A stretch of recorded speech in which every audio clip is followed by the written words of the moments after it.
What happens when an alien surgeon can read your most embarrassing thoughts? David Martinez was about to find out the hard way. But when she smiled at his deepest shame, instead of running away, he realized this rescue mission was about to become something much more dangerous. Something that would change the fate of 60 million humans forever. The first thing David Martinez noticed wasn't the pain shooting through his ribs or the strange blue light pulsing overhead, or even the fact that he was floating 3 feet above what looked like a medical table made of liquid crystal. No, the first thing he noticed was that he was definitely not on a human ship anymore. The second thing he noticed was that he was about to die. His fighter had taken a direct hit during the skirmish near the Proxima Relay. One moment he was executing a perfect barrel roll to avoid enemy fire. The next he was watching his life support systems fail one by one while his ship tumbled helplessly through space. He'd managed to fire an emergency beacon before everything went dark, but honestly, he hadn't expected anyone to answer it. Especially not out here in the contested zones where human ships feared to venture. But someone had answered. Someone with a ship that hummed instead of roared, with walls that seemed to breathe, and with technology that made his fighter look like a kid's toy rocket. David tried to sit up, but his body felt heavy, sluggish, like he was moving through thick honey. The air tasted different, too cleaner somehow, with an almost metallic tang that made his teeth ache. He could hear sounds beyond the room, alien voices speaking in languages that his translator couldn't even begin to parse. That's when the door, if you could call it a door, simply dissolved. She walked in like she owned the universe. Tall, elegant, with skin that shifted between deep purple and midnight blue, depending on how the light hit it. Her eyes were larger than human eyes, a brilliant silver that seemed to catch and hold starlight. And when she moved, it was with the fluid grace of someone who had never known gravity as an enemy. But it was her smile that stopped David's heart. Not because it was beautiful, though it was. Not because it was the first friendly face he'd seen in weeks, though that was true too. No, it was because it was knowing. Like she'd just heard the punchline to a joke he didn't even realize he'd told. She approached his floating form with what looked like a scanner, except instead of the bulky mechanical devices humans used, this one seemed to be made of the same shifting crystalline material as everything else on the ship. As she moved it over his body, David felt a strange, tingling sensation, like tiny electric fingers dancing across his skin. "Interesting," she said, and her voice was like music played on instruments he'd never heard before. The translator in his ear struggled for a moment before settling on something resembling standard English. "Your species has such vivid internal narratives." David felt his face flush. "I'm sorry, what?" The woman, the alien, tilted her head in a way that was almost bird-like. "Oh, don't worry. It's quite refreshing, actually. Most species we encounter keep their thoughts so carefully guarded. But humans..." She gestured with the scanner, and David noticed her fingers were longer than they should be, each one ending in what looked like a small organic circuit. "Humans think in full color, with sound effects and everything?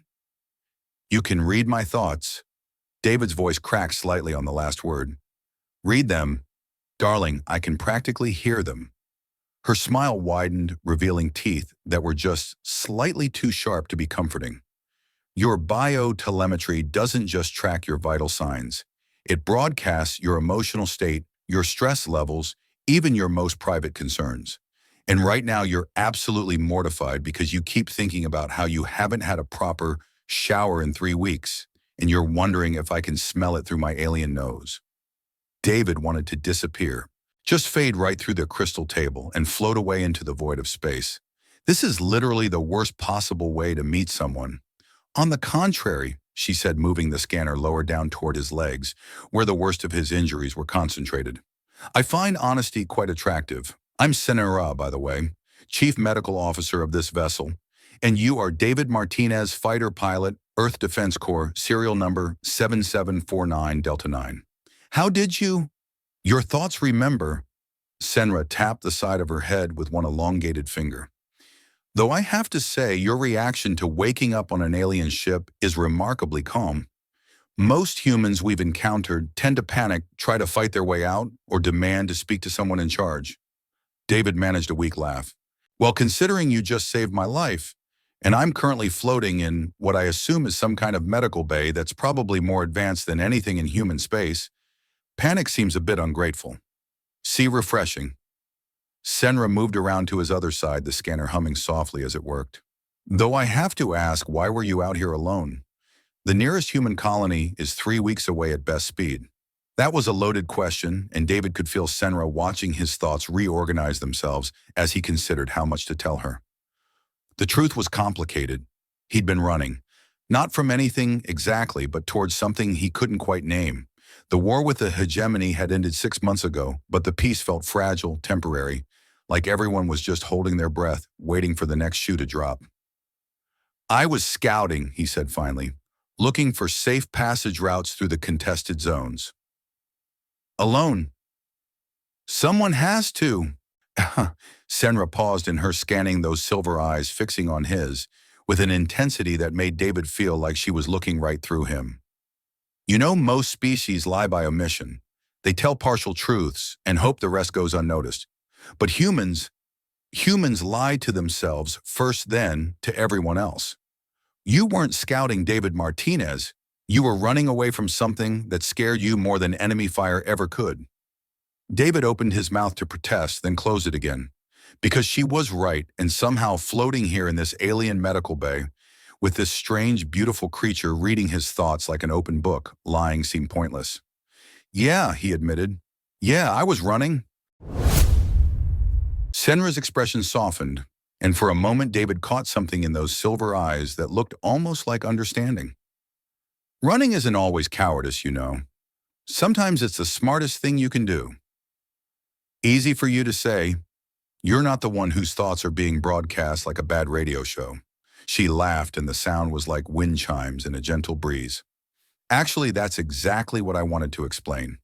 This ship, the Serenity's Grace, operates on what we call empathetic biotelemetry. It's not mind reading, not exactly. Think of it more like emotional sonar. David tried to process that while simultaneously trying not to think about how her laugh made something warm flutter in his chest, which of course meant he was thinking about it very loudly. Senra's smile widened.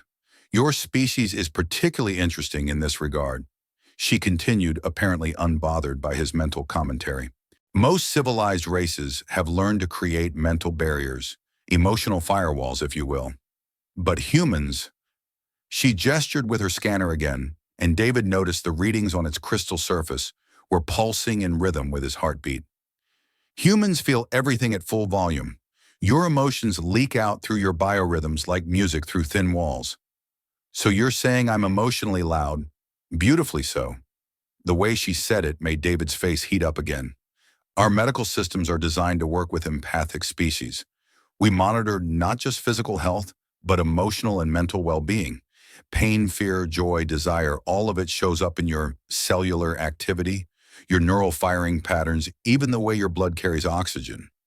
David was trying very hard not to think about the word desire in failing spectacularly. That sounds incredibly invasive. Only if you have something to hide. Senra moved closer, and David caught a scent like ozone after lightning clean and electric. Tell me, David Martinez, what exactly are you so afraid I'll discover?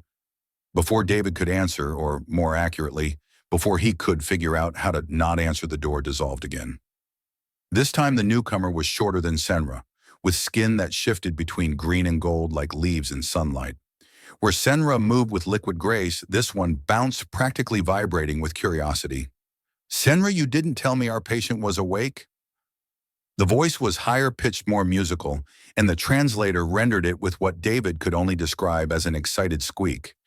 And you definitely didn't mention he was human. Cal Tai, meet David Martinez. David, this is Cal Tai, our chief engineer, and apparently our head of gossip distribution. Cal Tai's eyes, which were a brilliant amber color, went wide. An actual human. Do you know how long it's been since we've had a human aboard? Decades. My grandmother used to tell stories about human vessels, but I thought they were just myths. She said humans were the only species that could make their machines feel emotion, that your ships actually cared about their crews. That's not exactly how it works, David said slowly. Oh, but it is. Calty bounced closer, pulling out what looked like a smaller version of Senra's scanner. May I promise I'm not reading your thoughts. I'm just an engineer. I don't have Senra's medical certifications for biotelemetry interpretation. David looked to Senra, who nodded encouragingly. Cal-Tai is brilliant. Half the systems on this ship are their design improvements. Their Cal-Tai species doesn't use gendered pronouns the way humans do, Senra explained. They're just Cal-Tai. As Cal-T ran their scanner over David's fighter pilot uniform, which he was still wearing despite floating in what was essentially an alien hospital bed, their eyes lit up with fascination. Oh, this is remarkable.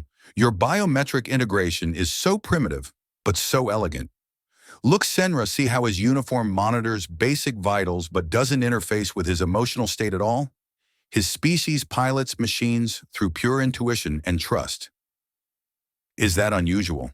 David asked. Unusual? Cal-T practically squeaked.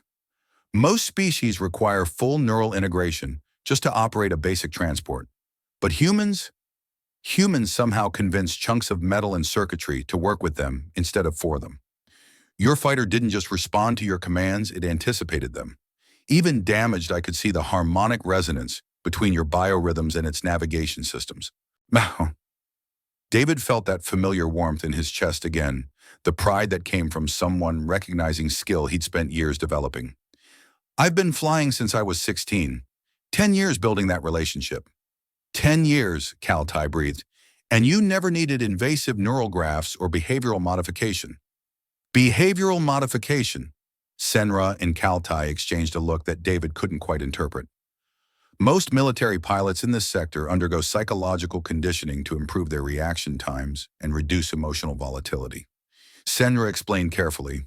Fear, attachment, sentiment, all of it gets filtered out. That sounds horrible. It's efficient, Cal-Tai said, but their tone suggested they didn't entirely approve either. But apparently unnecessary for humans. Your species somehow weaponized emotional attachment. Your ship loved you back, didn't it?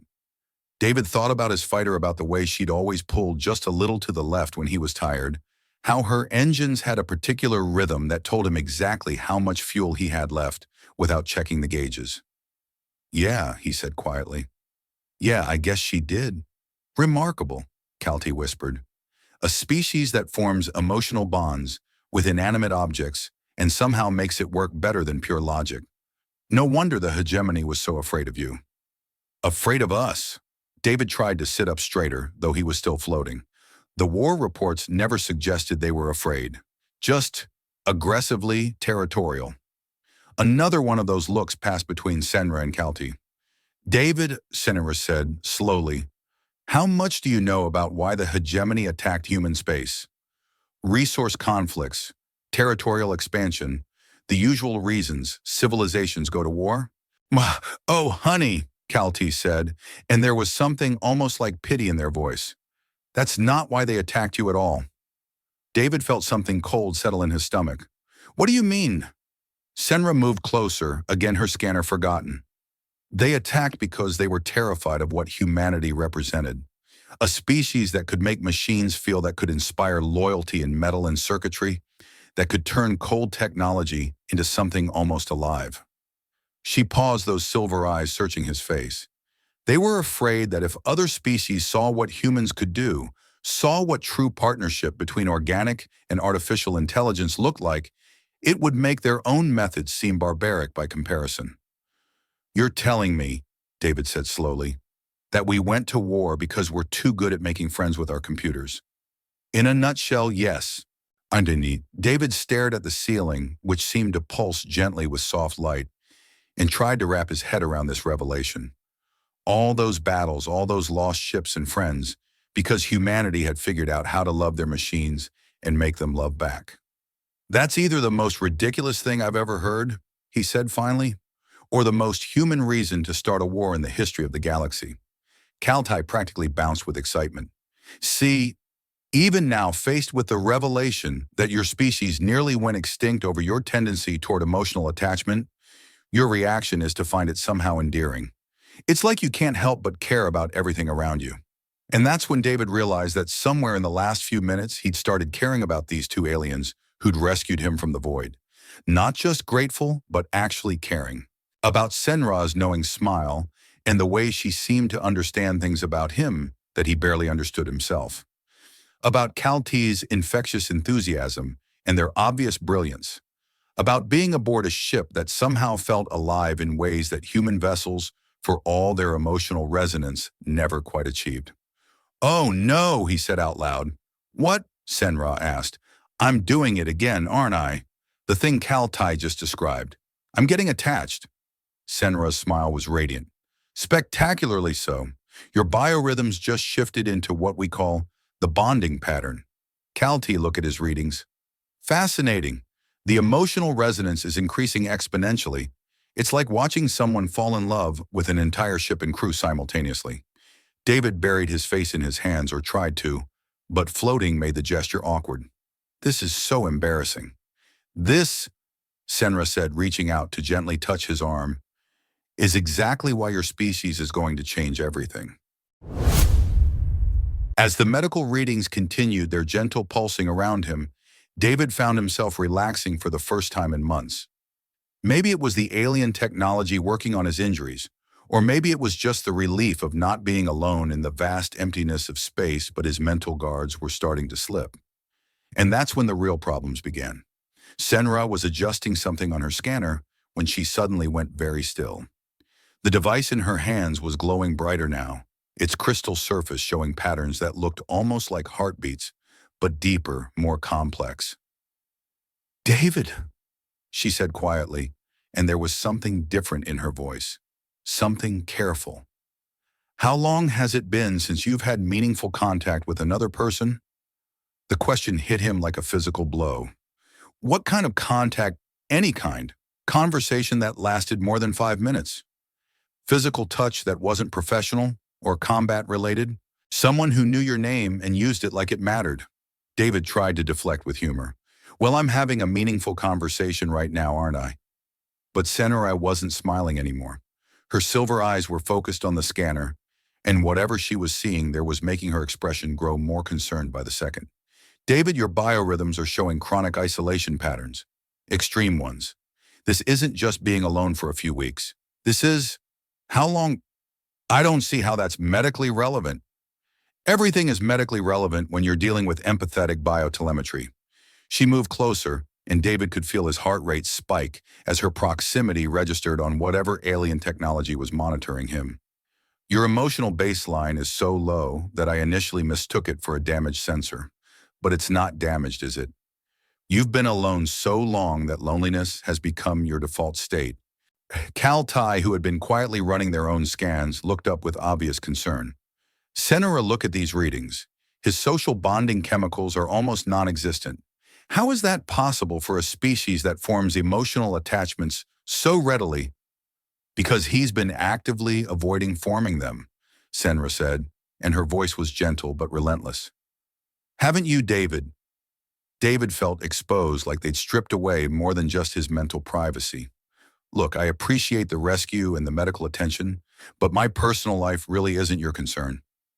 "Actually, it is." Senra set down her scanner and perched on the edge of what David was beginning to think of as his floating medical bed. "Isolation trauma affects healing rates, immune response, even basic cognitive function. If I'm going to treat you properly, I need to understand what I'm working with." "There's nothing to understand. I'm fine." David Ishona Akalti said softly, "Your brain chemistry suggests you haven't experienced genuine affection in over 2 years. That's not fine. That's not even survivable for most social species." "Humans are social, incredibly so," Senra confirmed. "Almost pathologically social. Your species literally dies from loneliness. It's one of the things that makes you so remarkable. You need connection like other species need food or water." David laughed, but it came out bitter. "Well, then I guess I'm some kind of evolutionary anomaly because I've been doing just fine without it." Senra reached out and touched his hand, and the contact sent an electric shock through David's entire system. Not painful, just intense, like his body had forgotten what touch could feel like and was suddenly remembering all at once. "No," she said quietly. "You haven't been fine. You've been surviving. There's a difference." David wanted to pull his hand away, but he couldn't make himself do it. Her skin was warm and soft, and the scanner readings around them were going absolutely crazy. You don't know what you're talking about. I know that your fighter was the only relationship you've maintained for more than 6 months. I know that you volunteer for solo missions because it's easier than explaining to your squad mates why you never join them for drinks or shore leave. I know that you've been running from something, and I'm starting to suspect that what you're running from is the possibility of caring about someone who might care back. Stop! David's voice was rougher than he intended. Just stop! But Kaltai, apparently oblivious to the tension building in the room, chose that moment to bounce closer with their characteristic enthusiasm. Oh, but this is fascinating, Senra. Look at how his readings spike when you touch him. It's like his entire nervous system is recalibrating in real time. Kaltai, Senra warned. And the way his pupils dilate when he looks at you, I've read about human mating responses, but seeing it in person is incredible. The stories my grandmother told didn't mention how obvious human attraction signals are. Kaltai, that's enough. But the damage was done. David felt his face burning with embarrassment, and worse, the scanner readings were apparently broadcasting his humiliation for everyone to see. This is exactly why I work alone, because people notice when you're attracted to them. Kaltai asked with genuine curiosity. That seems like a strange thing to be ashamed of. Attraction is natural, even beautiful in its way. Not when it's one-sided and completely inappropriate, David muttered. Who says it's one-sided? The question came from Senra, and it made David's heart stop entirely. Don't, he said quietly. Please don't say things like that just to make me feel better. I'm not. Senra was still holding his hand, and her thumb was tracing small circles on his palm that were making it very difficult for David to think clearly. David, empathetic biotelemetry works both ways. You can see my readings too if you know how to look. She guided his attention to her scanner, and David realized that it wasn't just monitoring him. There were 2 sets of readings displayed on its crystal surface, 2 heartbeats, 2 sets of brainwave patterns. And while his looked like a chaotic mess of spikes and valleys, hers showed something else entirely. Interest. Genuine, unmistakable interest. That's not possible, David said weakly. Why? Because you're human and I'm not. Because I'm a mess. Because I'm emotionally unavailable. Because I'm damaged goods who's been alone so long that I've forgotten how to be around people. Kaltai made a small distressed sound. Oh, David, is that really what you think of yourself? It's what I know about myself. Huh, Senra squeezed his hand gently. What you know is fear talking, and fear makes terrible decisions about worth and compatibility. Even if that were true, David said, and he was fighting to keep his voice steady, what exactly are you suggesting? That I stick around your ship playing house with aliens while my people think I'm dead? That I abandon my responsibilities because I've developed some kind of rescue fantasy attachment to the first people to show me kindness in months? Maybe, Senra said simply. Would that be so wrong? The question hung in the air between them, heavy with possibility and terrifying in its simplicity. David could feel his defenses crumbling, could see in the scanner readings how desperately his body wanted to say yes to lean into this connection and let himself have something good for once. But he'd learned long ago that wanting something and being able to keep it were 2 very different things. I can't, he said finally. I'm sorry, but I can't. Kaltai's expression fell. Why not? Because everyone I care about gets hurt, because I'm toxic to the people around me, because the last person who tried to get close to me ended up dead, and I'm not going through that again. The silence that followed was deafening. Even the ship's gentle humming seemed to quiet, as if the vessel itself was holding its breath.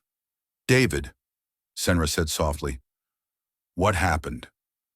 But David was done talking, done being vulnerable, done letting these strangers see the worst parts of him through their alien technology. He closed his eyes and tried to rebuild the walls he'd spent so long constructing, tried to push down the loneliness and the longing and the terrible, desperate hope that maybe this time could be different. The scanner readings around him shifted, showing the exact moment his emotional barriers snapped back into place. Senra watched it happen with something that looked like heartbreak in her silver eyes. I should rest, David said without opening his eyes. Thank you for the medical attention, both of you. But I think it's time I figured out how to get back to human space. David, please. Kaltai started, but Senra held up a hand to stop them. "Of course," she said quietly. "Rest. We'll discuss transport arrangements when you're feeling stronger." David heard them moving away, heard the door dissolve and reform behind them. Only then did he open his eyes to stare at the alien ceiling alone again, with his thoughts and the gentle pulsing of machines that could read his heart but couldn't heal it. And if those machines detected the way his biorhythms spiked with regret the moment Senra and Kaltai left the room, well, that was just one more piece of evidence that he was making the right choice, even if it felt like dying. David couldn't sleep. He'd been lying there for what felt like hours, staring at the alien ceiling that pulsed with soft rhythmic light, trying to convince himself that pushing Senra and Kaltai away had been the right choice, the smart choice, the safe choice. But the silence was deafening in a way that human ships never were. No engine rumble, no ventilation, hum, no crew moving through the corridors. Just the gentle whisper of air and the almost subliminal vibration of a vessel moving through space at speeds that probably defied everything he thought he knew about physics. It was the kind of silence that made a person think too much. The door dissolved without warning, and Senra stepped through, carrying what looked like a cup made of the same crystalline material as everything else on the ship. The lighting in the room automatically dimmed as she entered, shifting from the clinical brightness of Medical Bay to something warmer, more intimate. "Can't sleep either?" she asked softly. David tried to sit up, remembered he was still floating, and settled for turning toward her. "I thought you'd gone to bed hours ago." "I tried." Senra approached slowly, like she was giving him time to object. "But our medical bay is right next to my quarters, and empathetic biotelemetry has excellent range. Your emotional state has been keeping me awake. I'm sorry, I didn't realize the readings carried that far." "Don't apologize." Senra settled into what appeared to be a chair that formed itself from the floor as she sat. "I came to apologize to you." "For what?" "For pushing too hard earlier. For making you uncomfortable with questions you weren't ready to answer." She held up the crystalline cup. "And for letting Kaltai's enthusiasm override their manners. They mean well, but they sometimes forget that not everyone finds their observations as fascinating as they do." David managed a weak smile. "They're not wrong, though, about the attraction signals being obvious. I've never been good at hiding what I'm thinking." "Why would you want to hide it?" The question was asked with such genuine curiosity that David found himself answering before he could think better of it. "Because it's embarrassing. Because I'm supposed to be a professional military officer, not some lonely guy who gets flustered by the first beautiful woman to show him kindness in months." "You think I'm beautiful?" David felt his face heat up. "I think you're the most beautiful person I've ever seen, and that's exactly the kind of thought I should be keeping to myself." Senra smiled, and it was different from her earlier knowing smiles. Softer, more vulnerable. "David, can I tell you something about my species?" "Sure." "We don't lie about attraction, not because we're morally superior or anything like that, but because it's literally impossible. Our biorhythms give us away every time. So when I tell you that I find your honesty refreshing, when I say that your emotional transparency is attractive rather than embarrassing, I mean it. You can see it in my readings if you don't believe me." David glanced at the scanner displays still floating around his medical bed. Senra's biorhythms were indeed showing the same signs of interest he'd noticed earlier, steady and unmistakable. "This is crazy," he said quietly. "Probably. Most of the best things are." Senra offered him the crystalline cup. "It's tea. Well, the closest equivalent our replicators can manage. I thought you might want something familiar." David accepted the cup, careful not to let their fingers touch, though he wasn't sure why he was still being careful. The liquid inside was warm and tasted like chamomile, with hints of something floral he couldn't identify. "Thank you." "You're welcome." Senra leaned back in her chair, and the room's lighting dimmed even further. "Can I ask you about her, the person who died? The one you blame yourself for?" David's hand tightened on the cup. "How did your biorhythms spike every time you think about caring for someone? But there's a pattern underneath it, something that looks like grief mixed with guilt." "I'm a doctor, David. I've seen that combination before." David was quiet for a long moment, sipping the tea and trying to decide how much to share. The warmth of the drink and the gentle lighting were making it hard to maintain his defenses. Her name was Elena, he said finally. Elena Vasquez. She was my wingman for 3 years. Just your wingman? No, not just. David closed his eyes. We were everything to each other. Best friends, lovers, combat partners. She was the only person who ever really understood me. You know, the only one who didn't think I was too intense, or too damaged, or too much work to bother with. Senra waited patiently for him to continue.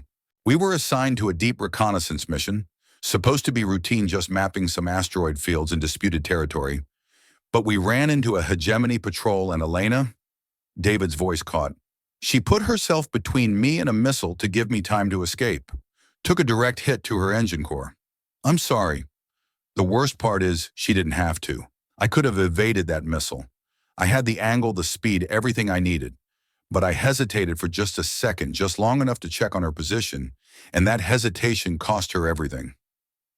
David, don't. David opened his eyes and he could see his pain reflected in the scanner readings around them. Don't tell me it wasn't my fault. Don't tell me she made her choice.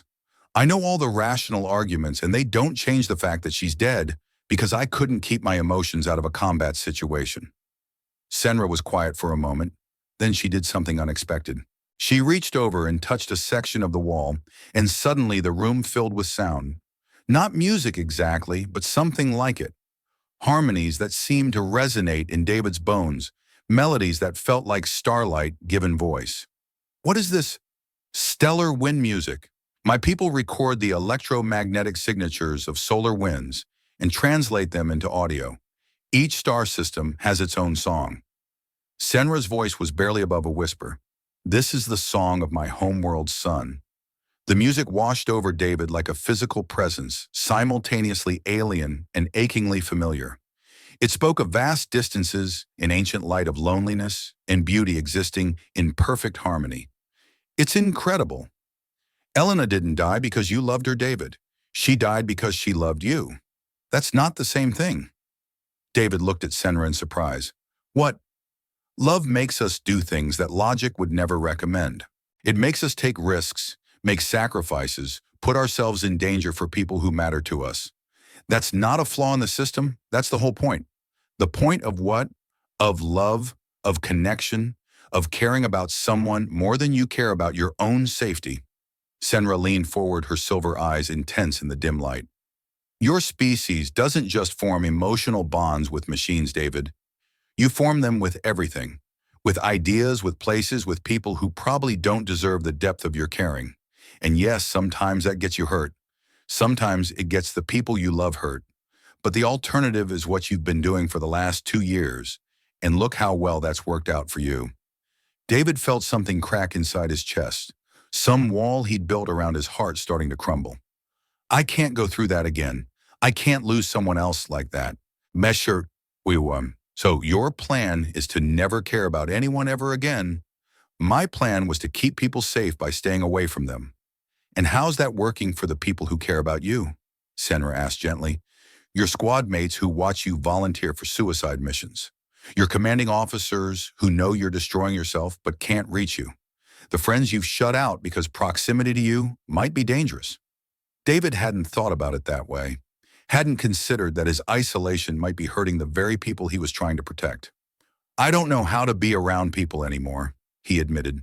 I don't know how to trust that I won't mess it up again. You start small, Senra said.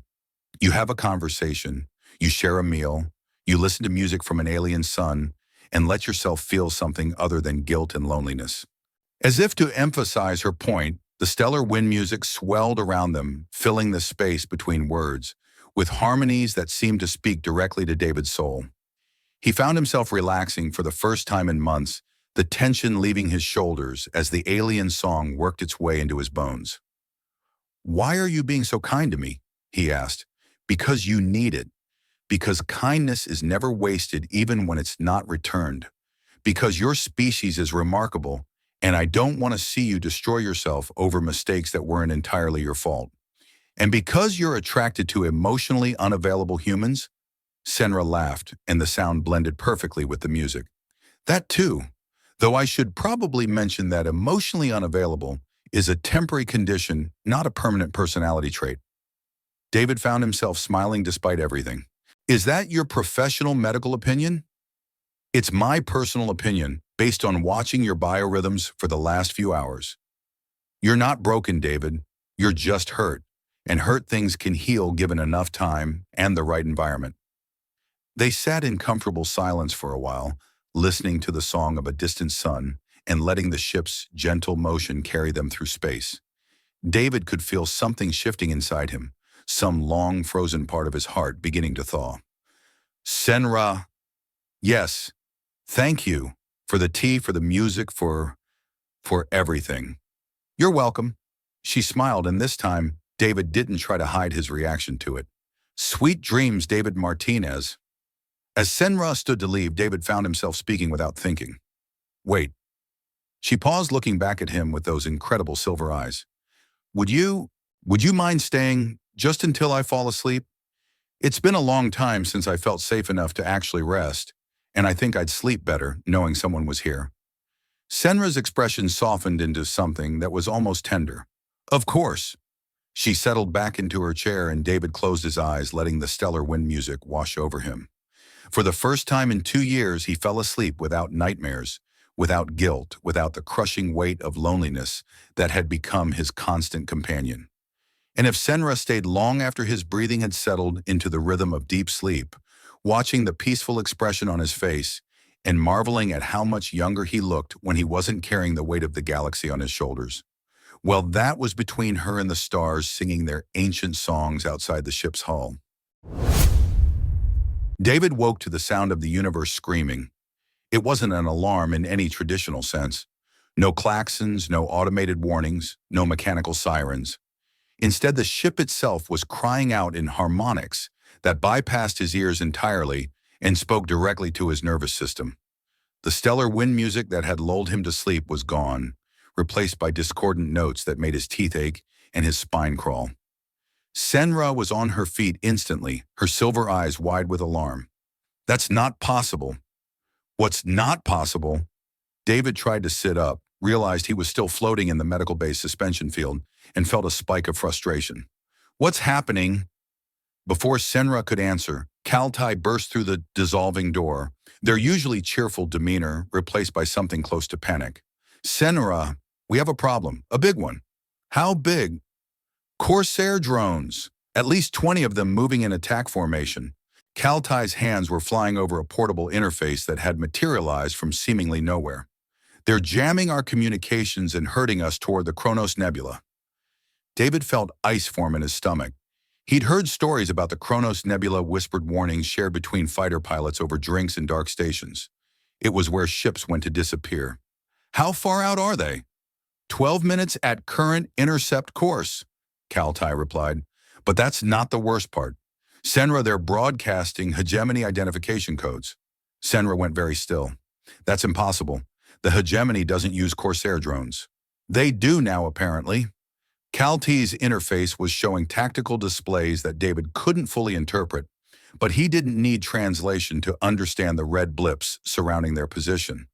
Either they've adapted pirate technology, or someone's very cleverly trying to make this look like a hegemony operation. Options, Senra demanded. Run or fight. Our medical ship isn't exactly built for combat, and we're outnumbered 20-1. Kaltai's voice was grim. We might outrun them if we dump all non-essential systems and push the engines past safe limits, but even then, it's maybe 50-50 odds. David cleared his throat. There's a third option. Both aliens turned to look at him, and David could see his reflection in their eyes still floating in the medical bay like some kind of invalid. It was time to change that. Get me down from here. David, you're injured, Senra started. I'm functional, and unless I'm mistaken, you need a pilot. David met her eyes, and something passed between them, some understanding that went deeper than words. Corsair drones are predictable. They use swarm tactics, but they're not creative. They can't adapt on the fly like a human pilot can. The Serenity's Grace isn't a fighter, Kaltai protested. It's a medical vessel. The control systems aren't designed for combat maneuvering. Then we'll have to improvise. David felt the suspension field release him, his feet touching the floor for the first time since waking up on the ship. His legs were shaky, but they held. Can your empathetic biotelemetry work in reverse? Senra blinked. What do you mean? You said it's two-way communication. You can read my emotions, my reactions, my instincts. Can you also feed information directly into my nervous system? Share what the ship is sensing? In theory, yes, but no buts. Those drones are 8 minutes out now, and we need every advantage we can get. David was already moving toward what he hoped was the door muscle memory from 1,000 emergency scrambles overriding his body's protest. Cal Tai, I need to know everything about this ship's capabilities. Thrust ratios, turning radius weapon systems if you have them. We don't have weapons, Cal Tai said, hurrying to keep up as they left the medical bay. This is a hospital ship. We have medical lasers, but they're not designed for combat. Medical lasers can still cut through hull plating if you focus them right. What about defensive systems? Deflector screens, but they're designed to repel debris and radiation, not concentrated weapons fire. They were moving through corridors that seemed to reshape themselves as they walked the ship's architecture flowing around them like liquid crystal. David found it disorienting, but there wasn't time to adapt slowly. How many crew aboard? He asked. Just us, Senra replied. The Serenity's Grace is an automated vessel. We're the entire staff for this mission. What mission? Cal Tai and Senra exchanged a look that David was starting to recognize as significant. Medical relief for the outer colonies, Senra said. There was a plague outbreak in the Rigel sector. Sunam. There was more to it than that David could tell, but the details would have to wait. They'd reached what was obviously the ship's bridge, a circular chamber dominated by interfaces that looked more like works of art than control systems. Everything was curves and flowing lines, organic shapes that pulsed with soft light. Okay, David said, taking a deep breath. This is either going to work brilliantly or get us all killed. Those are terrible odds, Cal T muttered. They're better than the odds we had 5 minutes ago. David moved to what looked like the pilot's station, though it bore no resemblance to any human control setup he'd ever seen. Senra, I need you to link me to the ship's sensory array. Everything it can see, hear, or feel, I need to experience directly. David, that kind of neural interface can be overwhelming for species not adapted to it. The sensory input alone could cause permanent damage. Elena used to say I had the most stubborn nervous system in human space. Let's find out if she was right. David placed his hands on what he hoped were control surfaces. Do it. Senra hesitated for a moment, then moved to stand behind him. David felt her hands on his shoulders, and suddenly the world exploded. He was the ship. He could feel the Corsair drones approaching, like insects crawling across his skin, could sense their weapons charging like pinpricks of heat against the cold of space. The nebula ahead wasn't just a visual obstruction, but a maze of gravitational anomalies and electromagnetic interference that would tear apart anything without perfect navigation. But he could also feel Senra's presence in his mind, her consciousness intertwined with his like a stabilizing force. Where the sensory overload threatened to overwhelm him, she was there filtering the input, helping him process information that no human brain was designed to handle. This is incredible, he breathed. Focus. Senra's voice came from both outside and inside his head. The drones are moving to attack formation. David could see them now, not with his eyes, but with the ship's sensors. 20 sleek predatory shapes moving with the cold precision of artificial intelligence. But he could also see their patterns, their limitations, the gaps in their coordination that only a human pilot would think to exploit. Cal Tai, can you give me everything the engines have got? Already done. But David, if we push any harder, we risk structural failure. Trust me. David's hands moved across the control surfaces, and the ship responded like it was reading his mind, which he realized it basically was. Hold on. The Serenity's Grace dove toward the nebula at a velocity that should have been impossible for a medical vessel. The Corsair drones moved to intercept their formation, tightening like a closing fist. But David wasn't flying where they expected him to fly. Instead of trying to punch through their line or outrun them in open space, he angled the ship directly into the heart of the nebula's gravitational chaos. The drones followed, but they were following predictable pursuit patterns, algorithmic responses that couldn't account for the sheer audacity of what David was attempting. "You're flying us into a gravity well," Kaltai observed with remarkable calm. "I'm flying us through a gravity well. There's a difference." David could feel the gravitational forces trying to tear the ship apart, but he could also feel exactly how much stress the hull could take, could sense the precise moment when they needed to adjust course to avoid being crushed. The drones weren't so lucky. They had followed him into the nebula, but they couldn't adapt to the changing conditions fast enough. One by one, they were caught by gravitational anomalies or sheared apart by electromagnetic storms. 15 drones remaining, Kaltai reported. "But David, there's something else. I'm picking up a much larger signature behind the drone formation." "How much larger?" "Battlecruiser class. It's been hanging back, letting the drones do the work." David felt his blood chill. A battlecruiser changed everything. Even if they evaded all the drones, they couldn't outrun or outfight something that size. "New plan," he said. "Kaltai, I need you to do something that's probably going to violate several safety protocols." "I'm listening." "Can you overload the medical lasers, turn them into weapons?" "Theoretically, yes, but the power requirements would mean shutting down life support." "How long could we survive without life support?" "Maybe 10 minutes in the nebula's radiation environment." David was quiet for a moment, calculating odds and outcomes. Then he felt Senra's presence in his mind, steady and reassuring. "Whatever you're thinking," she said both aloud and through their link, "we trust you. Even if it kills us." "Even then." David smiled, and for the first time since Elena's death, it felt genuine. "Kaltai, kill life support. Route everything to the lasers." "And Senra?" "Yes. This is probably going to hurt. A lot. I can handle it." "Good, because we're about to find out just how much punishment a medical ship can take." The Serenity's grace shuddered as Kaltai rerouted power, and David felt the ship's pain like it was his own. But he also felt its determination, its willingness to push beyond safe limits for the sake of its crew. And for the first time in 2 years, David Martinez felt like he was exactly where he was supposed to be. The medical lasers came online with a sound like reality tearing. David felt the power surge through the ship's systems, felt every circuit straining under loads they were never designed to handle. The air around them was already growing thin, and he could taste the metallic tang of recycled atmosphere reaching its limits. 8 minutes of life support remaining, Cal T announced, their voice tight with concentration. "The lasers are stable, but barely. One overload, and we lose everything." "Then we don't overload them." David's hands moved across the control surfaces, the ship responding to his intentions as much as his actions. Through Senra's neural link, he could feel the approaching drones like a swarm of angry wasps. How many drones still active? 12.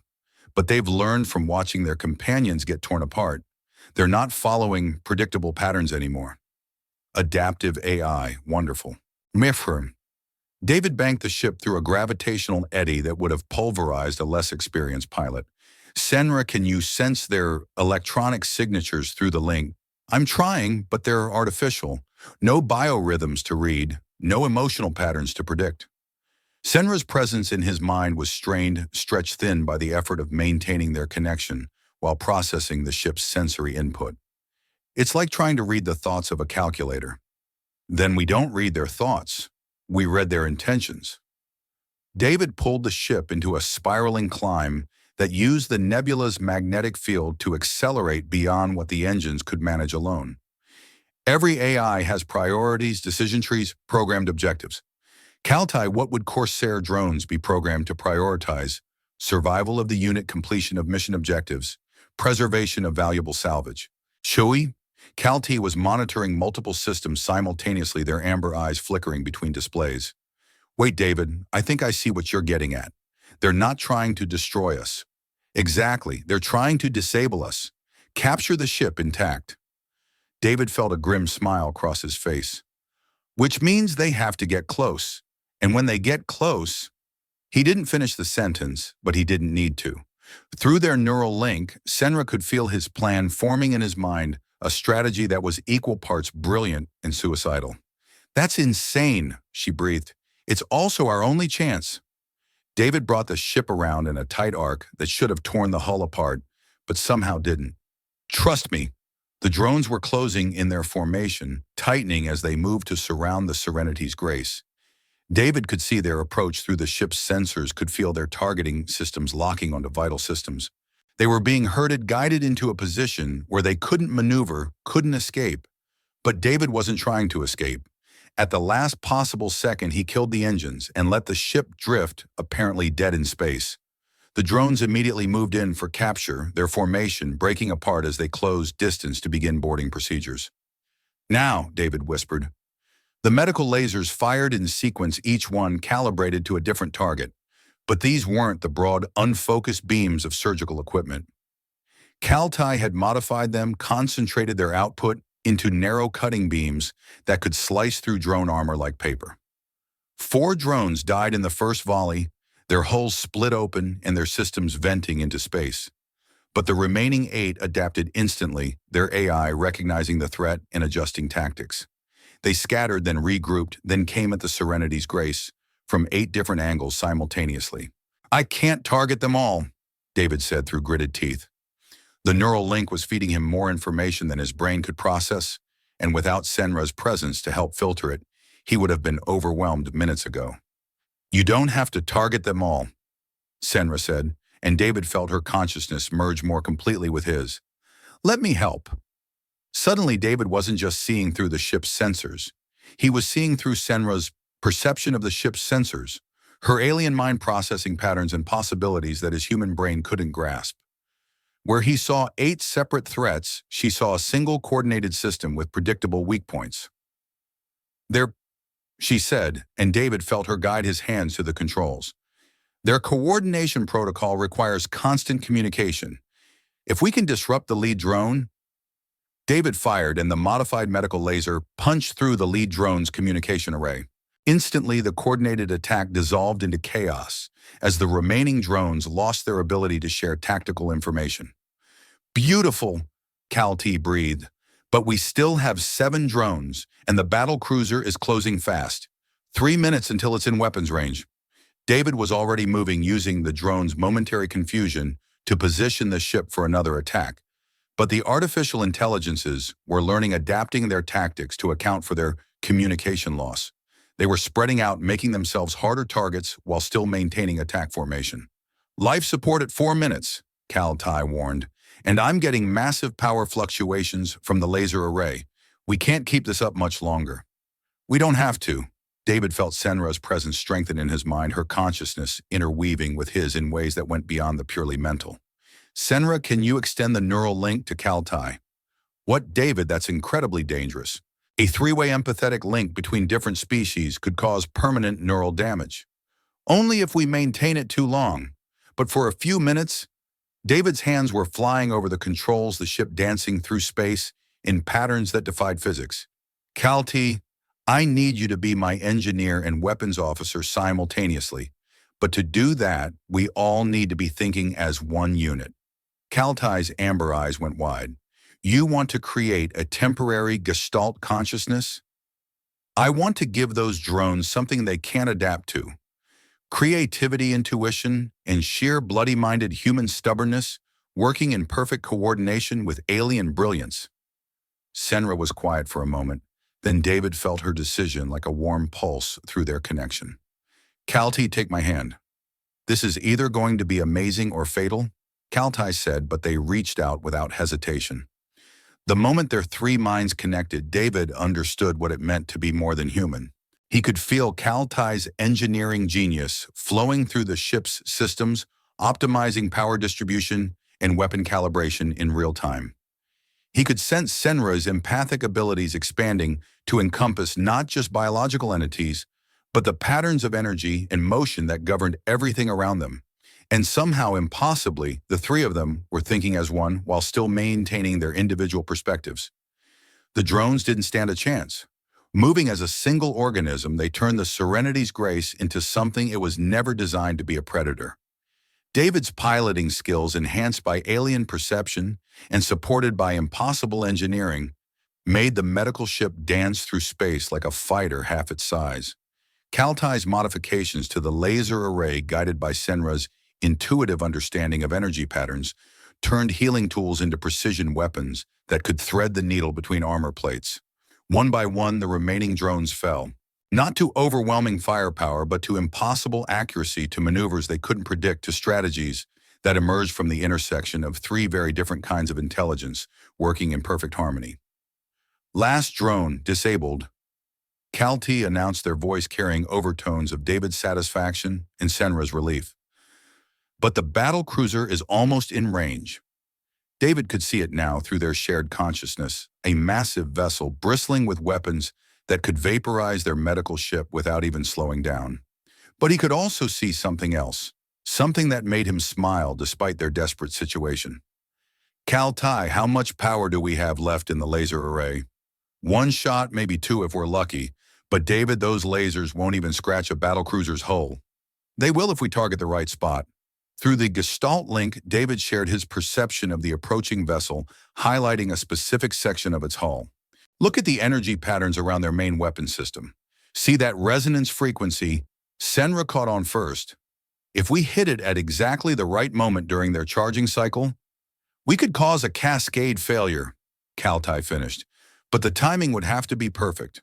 We're talking about nanosecond precision. Good thing we're all thinking at the speed of light, David said. The battlecruiser's main guns were powering up energy building in chambers designed to deliver enough force to crack a moon. But David could feel the rhythm of that charging cycle through their shared consciousness, could sense the exact moment when the weapon would be most vulnerable. Life support at 30 seconds, Cal-T warned. Then we better not miss. David brought the ship around for one final attack run, flying directly toward the battlecruiser's main guns. To any outside observer, it would look like suicide. To the Gestalt consciousness they'd become, it was simply the only logical choice. 20 seconds to weapon impact. 15. 10. Now, all three of them said simultaneously. The medical laser, overcharged and focused beyond its design limits, lanced out across space and struck the battlecruiser's main weapon just as it reached peak charge. For a moment, nothing happened. Then the entire forward section of the battlecruiser simply ceased to exist. The explosion was visible even through the nebula's interference, a brief new star born from the marriage of matter and energy. The shock wave hit them seconds later, sending the Serenity's Grace tumbling through space like a leaf in a hurricane. But they were alive. Life support restored, Cal-T announced as emergency systems kicked in. Hull integrity holding. Engines. Well, they'll need some work, but we're not going anywhere fast anyway. David felt the Gestalt consciousness beginning to dissolve as the immediate crisis passed, each mind settling back into its individual patterns. But the connection didn't disappear entirely. There was something new there now, a permanent link forged in the crucible of shared danger and mutual trust. That was, Senra began. Incredible, David finished. Terrifying, Cal-T added, but also the most amazing thing I've ever experienced. David looked around the bridge at these two aliens who had risked everything to save a stranger, who had opened their minds to him in ways that went beyond anything he'd thought possible. And for the first time since Elena's death, he felt something he'd almost forgotten existed. Hope. So, he said, settling back in the pilot's chair as the ship's systems stabilized around them.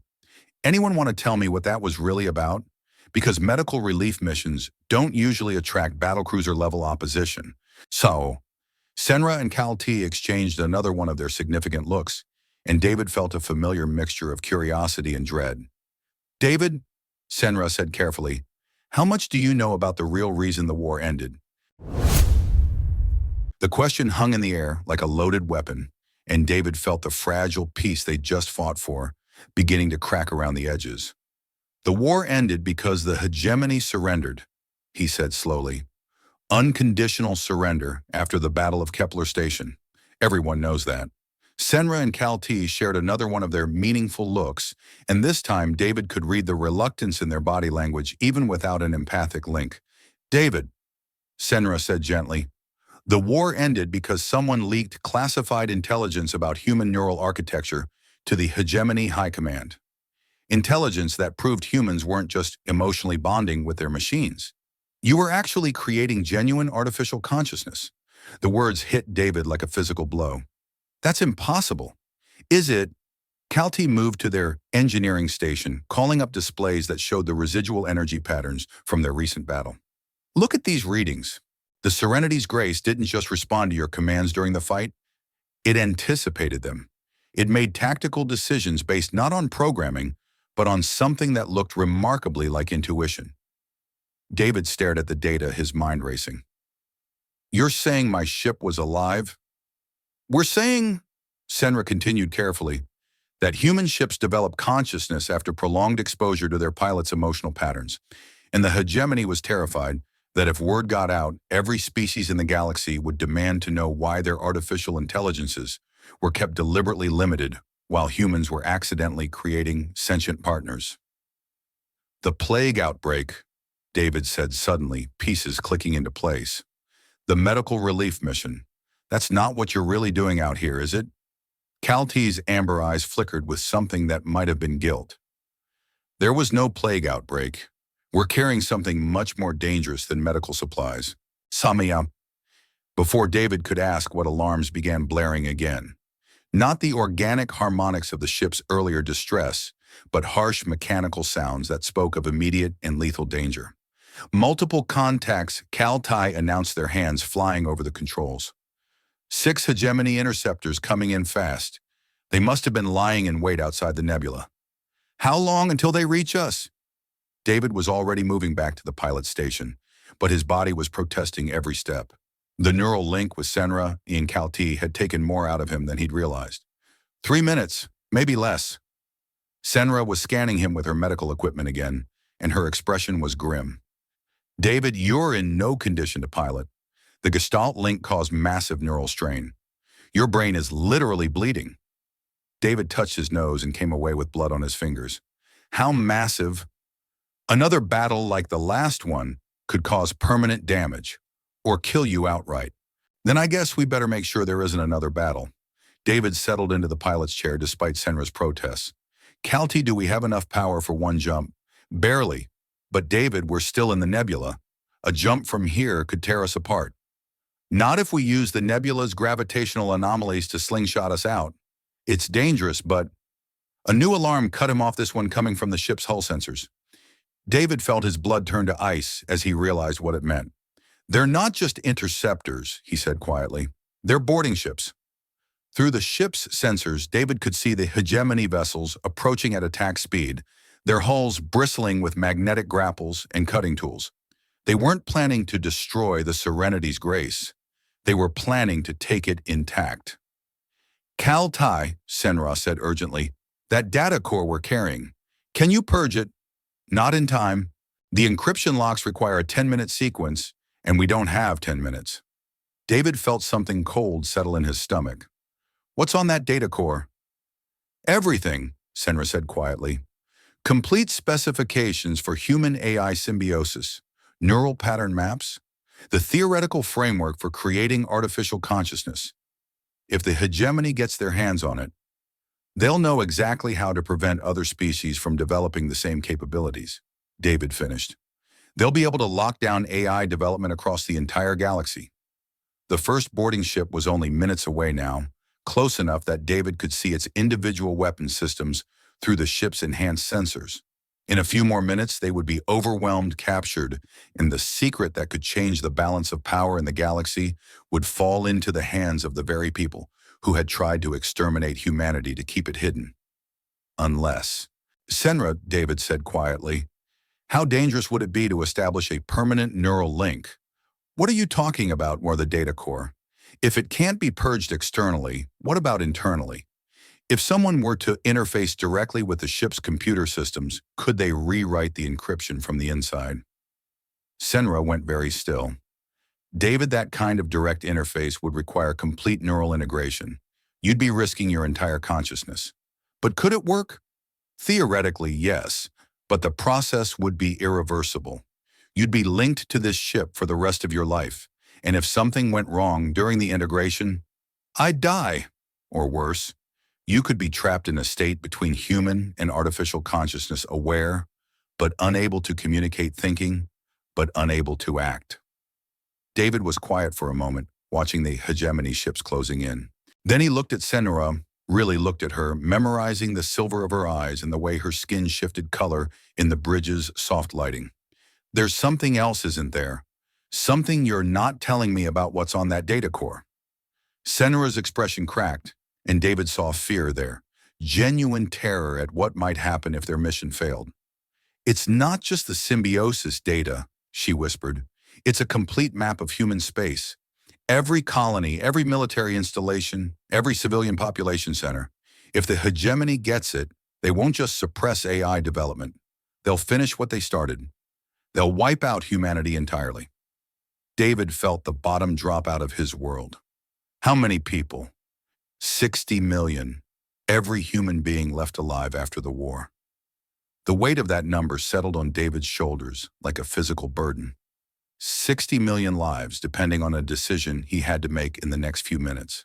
Elena would have told him it wasn't his responsibility, that he couldn't save everyone, that trying to carry the weight of the galaxy would only destroy him. But Elena was dead, and these people, these strange, wonderful aliens who had saved his life and opened their minds to him, were very much alive. "Do it," he said. "David, no. Do it, Senra. Link me to the ship. All the way. I won't let you sacrifice yourself for us." David reached out and took her hand, feeling the familiar electric tingle of her touch. "I'm not sacrificing myself for you. I'm choosing to trust you, to trust this connection we've built, to trust that whatever happens to me, you'll make sure it means something." Senra's eyes were bright with tears that refracted the bridge's lighting into tiny rainbows. "The pain will be incredible, and I'll have to maintain the link while you're interfacing with the core. If I lose concentration for even a second—" "You won't," David squeezed her hand gently. "Because you're the strongest person I've ever met. Because you saved me when I was broken. Because I trust you with my life." "David," Kaltai said urgently, "the boarding ships are 2 minutes out. If we're going to do this, it has to be now." David nodded and closed his eyes. "Senra, when this is over, if I'm still me, there's something I need to tell you." "Tell me now." "I love you. I know it's crazy. I know we've only known each other for a few hours, but somewhere between the empathic biotelemetry and the Gestalt consciousness and the way you made me feel human again, I fell completely and utterly in love with you." Senra's smile was radiant, even through her tears. "David Martinez, you beautiful, ridiculous human. I love you too." And then she pressed her hands to his temples, and David's consciousness exploded outward into the ship's neural network. He was everywhere and nowhere. Thought and energy, human awareness spread across crystalline matrices that had never been designed to hold organic consciousness. The pain was indescribable, like being torn apart and rebuilt at the molecular level. But Senra was there with him, her presence a lifeline in the chaos. Together they dove into the data core's encrypted files, David's human intuition and Senra's empathic abilities working in harmony to unravel security protocols that should have been unbreakable. The information flowed past them in streams of pure data, star charts, population centers, military installations, the entire structure of human civilization laid bare. And David began to delete it all.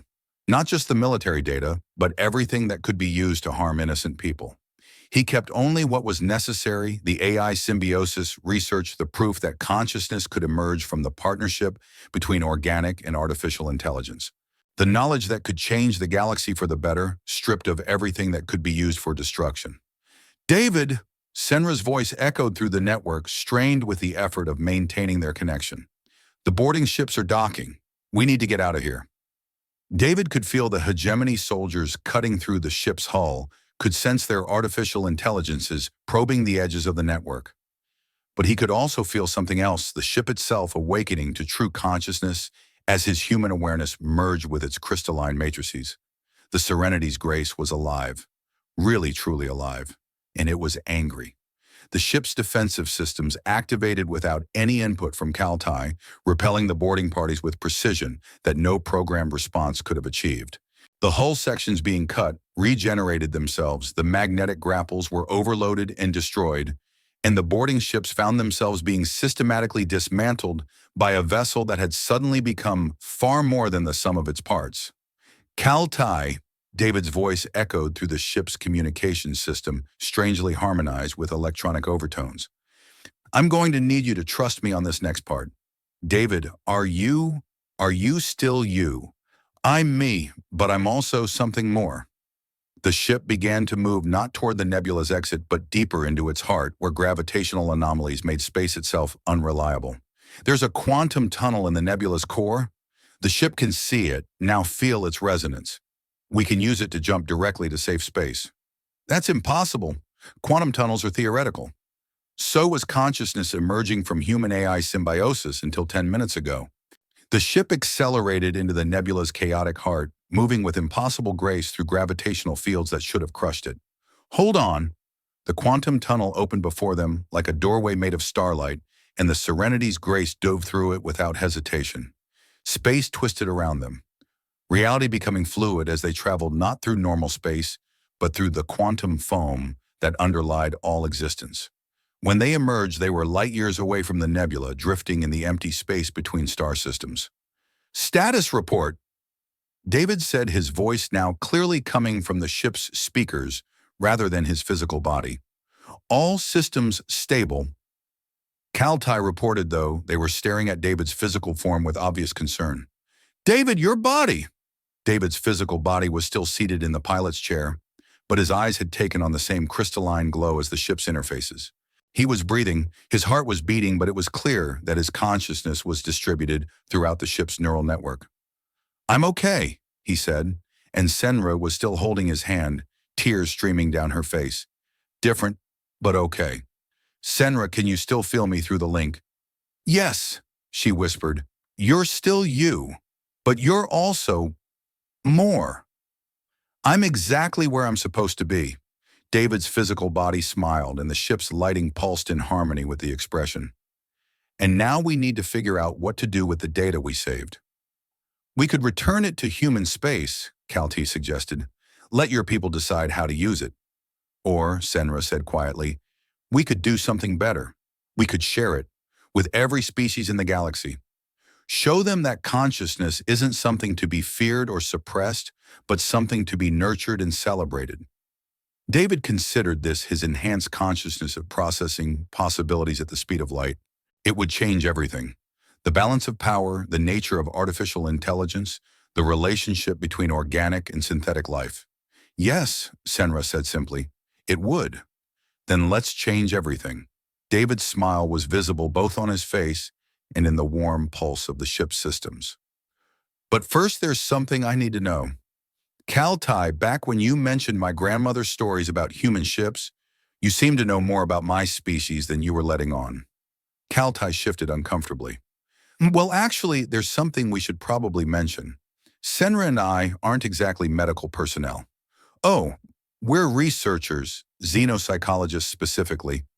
We've been studying human behavioral patterns for the past 5 years, trying to understand how your species forms such strong emotional bonds with artificial systems.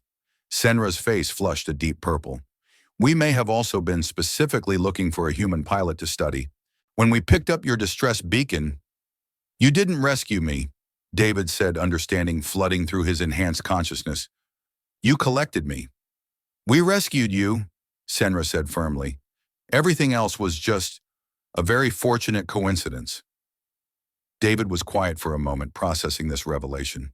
Then he began to laugh, the sound echoing through both his physical body and the ship's speaker system. You know what the really funny part is, he said.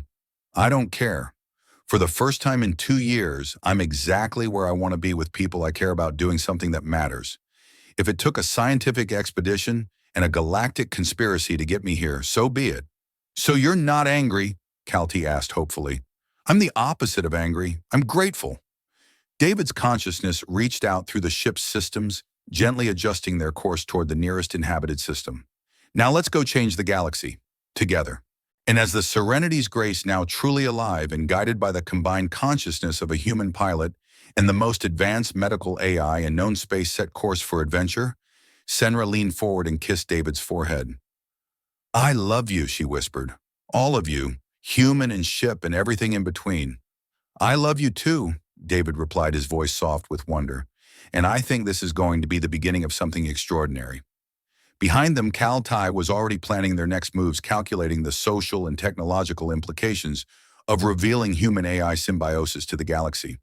But for the moment, David was content to simply exist in this new form of consciousness, connected to Senra through bonds deeper than mere biology, piloting a ship that was no longer just a machine, but a true partner.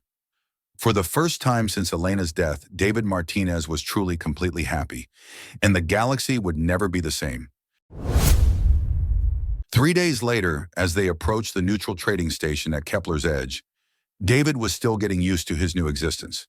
Being simultaneously human and ship consciousness was like learning to see with two sets of eyes, to think with two different types of brain. But with Senra's help, he was beginning to find the rhythm of it. Docking clearance received, Kaltai announced from their engineering station. Bay 7 Level C. Though I have to say the station controller seemed unusually interested in our ship specifications. Word travels fast in the outer systems, Senra observed.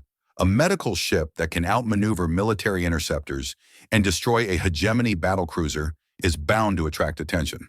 David laughed, the sound coming from both his physical body and the ship's speakers. Good thing we're planning to make an even bigger splash. How are those data packets coming along, Kaltai? Almost ready for transmission. I've formatted the AI symbiosis research for compatibility with 17 different computer architectures. Once we broadcast this to the major news networks, every species in the galaxy will have access to the same information. And every government will try to suppress it, Senra added. Which is why we're not going through governments, David said. We're going straight to the people. Engineers, programmers, AI researchers, anyone with the curiosity and skills to experiment. By the time the politicians figure out what's happening, it'll be too late to stop. As the Serenity's grace settled into its docking bay, David found himself studying his two companions through the ship's internal sensors. Senra was reviewing medical data with the focused intensity he'd come to adore, her silver eyes reflecting the glow of her displays. But it was Kaltai who caught his attention. The young engineer was trying very hard to look busy with pre-docking procedures, but David's enhanced senses could detect the subtle signs of emotional agitation. Elevated heart rate, micro-expressions of nervousness, and something else that looked remarkably like. Kaltai, David said casually, before we head to the station, there's something I wanted to try. Would you mind if I ran a quick empathic scan? Kaltai's amber eyes went wide. What for? Just curious about how the symbiosis affects my ability to read emotional patterns.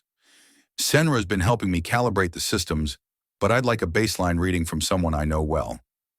I suppose that would be fine, Kaltai said, though their voice carried an odd note of panic. David extended his consciousness through the ship's empathic biotelemetry systems, gently probing Kaltai's emotional state. What he found there made him smile. Affection, deep, genuine affection mixed with admiration and something that looked very much like romantic interest, but not directed toward Senra, as David might have expected. Directed toward him. Interesting, David said mildly. Kaltai, how long have you been harboring feelings for human pilots? Kaltai's skin flushed from green gold to deep crimson. I don't know what you're talking about. The elevated stress patterns, the way your biorhythms spike every time I compliment your engineering skills, the fact that you've been stealing glances at me when you think I'm not looking. David's enhanced consciousness could read emotions like an open book now, and Kaltai's book was particularly easy to interpret. You've been attracted to me since the moment I woke up in the medical bay. That's, Kaltai stammered. I mean, it's not. Senra looked up from her displays, took one look at Kaltai's mortified expression and David's amused smile, and began to laugh. Oh, this is rich, Warsharko, she said. Kaltai, you've been conducting research on human emotional bonding while being completely oblivious to your own emotional responses? It's not funny, Kaltai protested. I'm a professional xenopsychologist. I'm supposed to maintain scientific objectivity. Professional objectivity doesn't make you immune to attraction, David said gently. Trust me, I know from recent experience. Kaltai buried their face in their hands. This is so embarrassing. You're in love with Senra. She's in love with you. And here I am having inappropriate feelings about someone who's already in a relationship. Senra and David exchanged a look, and David felt a moment of perfect understanding pass between them through their empathic link. Kaltai, Senra said softly. Who says David can only be in love with one person? What? David leaned forward in his chair, his expression gentle. My consciousness is literally distributed across multiple systems now. I have the emotional capacity of both a human and an artificial intelligence. The idea that I could only form one romantic attachment seems limiting. Calty's eyes went wide. Are you saying... I'm saying that I care about you, both of you, in different ways but no less deeply. David's physical body smiled while the ship's systems pulsed with warm light. I fell in love with Senra's strength and compassion and the way she made me feel human again. But I also fell in love with your enthusiasm and brilliance and the way you see wonder in everything around you. But that's... Calty started, then stopped. Is that even possible, loving two people at the same time? For humans, it's complicated, David admitted. We're usually taught that love is exclusive, possessive. But I'm not just human anymore. I'm something new, something that doesn't have to be limited by old definitions of how relationships are supposed to work. Senra moved closer to Calty, her expression tender. And for the record, I care about you too. You're brilliant and kind and endearingly naive about your own emotional responses. There's no reason we can't all care about each other. Calty looked back and forth between them, their amber eyes bright with unshed tears. You're not just saying that to make me feel better. Calty, David said, extending his consciousness to gently touch their mind through the ship's empathic systems.